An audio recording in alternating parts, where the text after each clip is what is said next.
fast to use IDEANCE to supersize a great business. Sharon Horne-Ellstrom here, and today we're talking about step 4 of the IDEANCE process, which is action.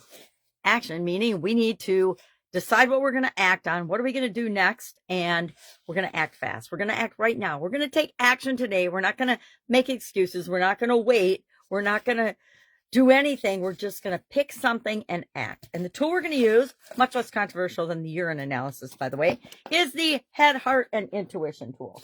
This is probably one of my favorite tools because it takes a lot of things that we want to consider when we're looking at different alternatives and puts a little bit more of an objective frame of reference on those things.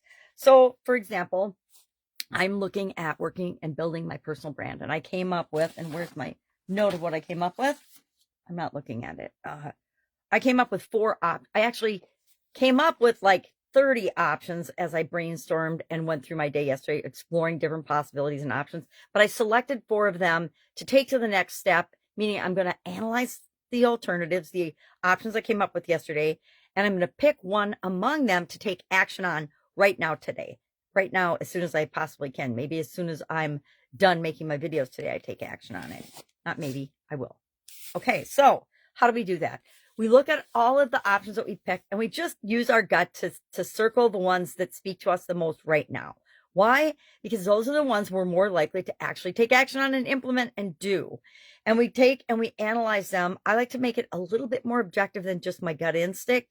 But one of the things I've learned and why it is on my intuition list, my head, heart, and intuition, is because I used to make decisions just based on logic and reason and thinking. I used to only make decisions based on that. If it made logical sense and it sounded like the right thing to do, then I would do it. I didn't consider how I really felt about it. My heart, what was my heart really into doing this thing? Or I definitely didn't even tap into or listen to my intuition or my gut instinct about it.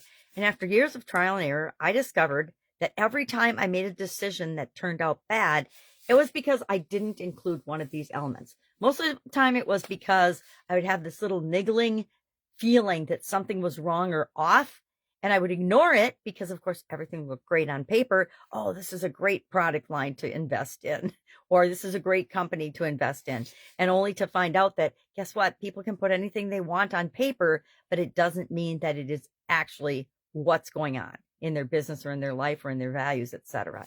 And so after partnering with some not so great people that looked awesome on paper, I learned to listen to all 3 areas and aspects of me as a human being. And I think we need to do that.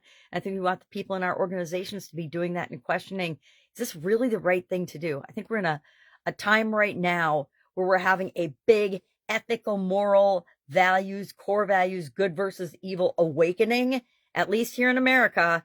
And it's time to get back to doing what's right, treating people the way we want to be treated, making the world a better place, making everything better for ourselves and those we love and care about, making sure that when we're doing that, we're not making choices or decisions that are harming or hurting anybody else, right?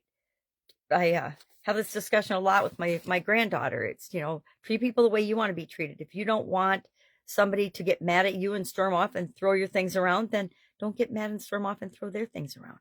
She's very much like her grandma was as a child. So today, I shared Shannon's story and how she did the breakdown and applied this tool in the Be a Better You annual challenge private Facebook group. And on that page, if you're curious about that, just ask. It's a deeper dive into how do we personally grow and develop and become a better version of ourselves this year, doing something every day. And what we're doing today is we're actually applying this model to the area of communication that we're improving in our personal lives. And I just so happen to be doing the same thing for both my personal and my professional life. And that is working on my personal brand. So I would take the options I came up for my personal brand and I would say, okay, 3, 2, 1 or 4, 3, 2, 1, how many ever options you're looking at, and just give them a weighted score, add them up, and whatever option gets the highest score, that's the thing I'm going to take action on today. So for me, I haven't done mine yet, but I had hire somebody to do it for me for my personal brand, do it myself, take a course, or what was the other one? Get a coach, get a branding coach. And so I've actually started looking at all those options already and exploring them, but I will rank them and see which one comes up number 1. And that's the thing I'm going to do today. I'm going to take action on that today.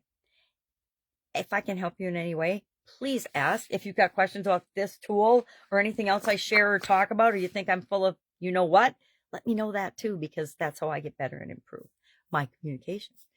All right. Have an awesome day. And I'll, of course, be with you tomorrow. Bye.